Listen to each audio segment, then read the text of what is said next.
আজকে পেঁয়াজ কুড়তে যে আমাদের ফুলকপি গুলা সে মুরগি যে ঠোপরা ঠোপরা ঝাঁঝরা চালনের মতো করে দিয়ে বলে কখনোই ভাবি নাই রে বাপ। চলো তাহলে পেঁয়াজ কুড়ার ভিডিওটা প্রথম থেকে শুরু করা যাক আর কি। সকাল সকাল ঘুম থেকে উঠে গেছি, এই যে শালা খাটা নিয়ে বাড়ির দিকে ভালো করে রোদে দাঁতলে একটু রোগাড়ে নিলাম। দেখতে পাচ্ছি আমরা এসকা কলটা এখানে ভালো করে একটু মুখটা ভালো করে ধুয়ে নিলাম। ধোয়া নিয়ে ঘর থেকে যেন দেখছি না, আর দেখো আমার মা চাল ধুয়ে রেডি, চাল বস করতে লাগিয়ে গেছে। আর এদিকে বলছে আরে সে ঝুড়ি রাখুন ঘনই নিভাইন যাচ্ছে, ফুঁকতে হচ্ছে। তাই इस তোমার सज्जन কি को জানা क्या যেতে तकलीफ है भाई। মুড়িটা নিয়ে নিচ্ছে, আজ দুধ গরম করা ছিল তাই হড়হড়িয়া করে ঢালিয়ে নিলাম। দিনে সোজা চলে এলাম খাটটার দিকে, খাঁচে ঠান্ডা লাগতেছিল তাই রোদ তাপতে মুড়িটা মারি দিলাম। নাইলে তো বলে ঠান্ডা কাটছে না, এতে খামারটার দিকে চলে এলাম। আমি আর প্রশান্ত রোদ তাপতে লাগিয়ে গেলাম। আলাদা দাদা ঘরটা মনে হচ্ছে প্লাস্টার করবে, একটা সকালে দেখছি মিস্ত্রি চলে এসেছে, সকাল সকাল খাচ্ছে বালি চালতে লাগিয়ে গেছে। কুচাদের মধ্যে মাটি দিয়ে হবে মনে হচ্ছে, তাই সেদের লোক লাগিয়েছে, অলরেডি মাটি দিতে লাগিয়ে গেছে। ঘরে লোক বলছে পেঁয়াজ কুড়িতে আছে রে। এই যে আলু কোদালির আমাদের বাড়িটার দিকে চলে এলাম, দেখতে পাচ্ছি যে আমাদের বাড়িটি ঘরের সামনে পুরাটা আলু লাগানো নাই, অর্ধেকটা আনাজ আছে। এই যে দেখতে পাচ্ছি একটু পেঁয়াজ আছে, আর সেদিকটি আছে ফুলকপি। তো কীর্তিটা দেখো, মুরগি গুলার কাণ্ড জানো, সব ফুলকপি গুলা সেই কপড়া কপড়া ঝাঁঝরা চালনের মতো করে দিয়েছে সব। একটা ফুলকপি ভালো লাগে না। আমি আর দেরি না করে বলি কোদাল নিয়ে কুড়িতে লাগিয়েলাম, বলি অনেক কাজ এখন পেন্ডিং আছে, তাই তাড়াতাড়ি দেখতে হচ্ছে পেঁয়াজ কুড়িতে লাগিয়েছি। তো ফাইনালি মোটামুটি আমার পেঁয়াজটা কুড়া হয়ে গেছে, দেখতে তো পাচ্ছ। ফাইনালি যে কুষ্ট করে কমপ্লিট করে দিয়েছি। তখন আর দেরি না করে গাড়ে কোদালটা নিয়ে চপ্পলে পরে নিয়ে সোজা বলি আমরা হেঁচকা কলটাতে উজান দিলাম, বলি খাঁচে খিদা লাগছে না, আর না খালে হবে না। হেঁচকা কলটার দিকে আসি না, পা তুলে ভালো করে কোদালটা একটু ধুয়ে নিলাম। ধোয়া হয়ে যেতে ঘরটার দিকে চলে এলাম, আসি না দেখতে তো পাচ্ছ কোদালটা এনে রাখিয়ে দিলাম। এদিকে দেখছি আমার মা মনে হচ্ছে একটা ছাঁট এনেছিল, তাই দেখছি রাঁধতে লাগিয়ে গেছে। আর আজকে আমাদের কালু কাকা দমে ঠান্ডা লাগছিল, তার রোদটা বাঁধিয়ে দিয়েছি, দেখতে তো পাচ্ছ রোদ তাপছে। আমি আর দেরি না করে রোদ উঠে গেছে, তাই ঘর থেকে যে সিওটারটা যে খুলে দিলাম, আর খাঁচে খিদা লাগতেছিল, তাই রান্নাশাল দিকে চলে আইলাম। দু ডাবর মতো যে দেখতে পাচ্ছ ভাতটা বাড়িয়ে নিলাম। আর এদিকে ফুলকপির ঝাল না বাঁধাকপি, যে বাঁধাকপির ঝাল, আর এদিকে ছাঁট কষা দেখতে পাচ্ছ। তাই ছাঁট ভাজাটা দিয়ে দেখতে পাচ্ছ মা বেটা কাতে বসে গেছে, সেলের পুরো বাচ্চা ওটা বাড়ি দিলাম আর কি। ঘরের লোক পালটি দিতে হবে, হাফ দিয়া আছে অনেকদিন ধরে, তাই দেরি না করে দেখতে পাচ্ছ আমি আর দাদা পালেটে দিতে লাগিয়ে গেলাম। বলছি খড়গুলো অনেক দিন ধরে আছে, তাই পালেট না দিলে হবে না। তো চারটা চারটা করে খাঁড়িয়া ছিল, দেখছি আমার খড়গুলো যাচ্ছেই না, সব পড়েই যাচ্ছে। মা বলছে ওরকম হবে না, আমি তাড়ি করে দিয়েছি, তুই ফোড়ায় ফোড়ায় দে। তাই তিন মা বেটা আছে দেখতে পাচ্ছ পালেট দিতে লাগিয়ে গেলি।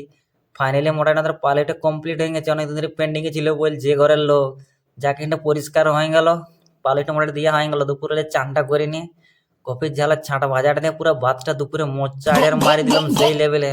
কাহা যেতে বলে ঘরের লোক হাট যা পিপটেন ডিজেল আনতে হবে কারো, তাই যে দেখতে পাচ্ছ ডেসবেস্টে করে দুপুর হলে বাইরে নিয়েছি, মামা ঘর থেকে চলে আইলাম। বলি এখন আরো বাইকটা লিখতে হবে, আমার তো বাইক নাই। তাই যে মামুদের বাইকটা লিখতে চলে আইলাম, সোজা যে রাস্তার দিকে চলে আইলাম তিনজন, আমি পাকুনার ফোগা গোয়ালতোড়া হাট দিকে বাইরে দিলাম। শাল জঙ্গল আছে, রাস্তার ভিউ দেখতে দেখতে সোজা চলে আইলাম গোয়ালতোড় দিকে। তো আসতে দেখছি বাবা রে, আজকে আর যা ভিড় বলি। আমি বলি মকরে হাট বটে, ভিড় তো হবে কে। ওদিকে বলে মোটরসাইকেল রাখতে পারবো না, তাই যে কলেজ মাঠটার দিকে চলে আইলাম। আমাদের ফাঁকা জায়গা একটু রাখিয়ে দিই, নাই তো এখন চুরি হয়ে গেলে সবাই যাবে। এখান থেকে যে হাঁটতে শুরু করে দিলাম সোজা ভিতর দিকে, তো দেখছি বাবা যা জামা প্যান্ট বিকে আছে, শুধু জামা প্যান্ট আর জামা প্যান্ট। মকর বলি সামনে নাকি সেই জিনিস শুধু জামা প্যান্ট, আর যেদিকে বালছি খালি সে লোকের মাথায় দেখাচ্ছে। বলি বাপরে বাপ, এটা মকরের লাস্ট হাট, সেই জন্য যত ভিড়। আমার আর এদিকে ভাইলে দেখছি আর সেই পেঁয়াজ আদা রসুন সব দোকানে ভিড়। তো বলি আর বেগ আনতে ভুলে গেছি, তাই একটা বলি বেগ নিতে হবে। তাই যেখানে একটা বেগ নিয়েছি তো বলছে খুচরা নাই 100 টাকা, তোমাকে সাবান নিতে হবে একটা। দেখতে পাচ্ছি যে বাসন মাজার সাবান, আর বাড়ির সামনে নিয়ে নিলাম। আর যে দেখতে পাচ্ছি আমি বৃহস্পতি দোকান থেকে চলে এলাম, এখানে পেঁয়াজ নিয়ে নিবো বলে।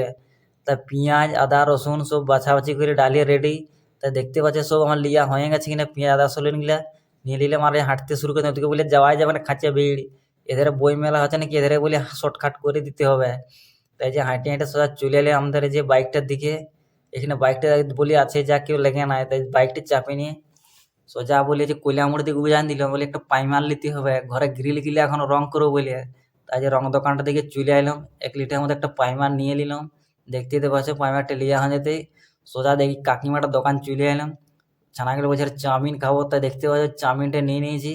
আর তিনজন পুরা সেই লেভেলে পুরো মোচাটা মার দিলাম চাউমিনটা।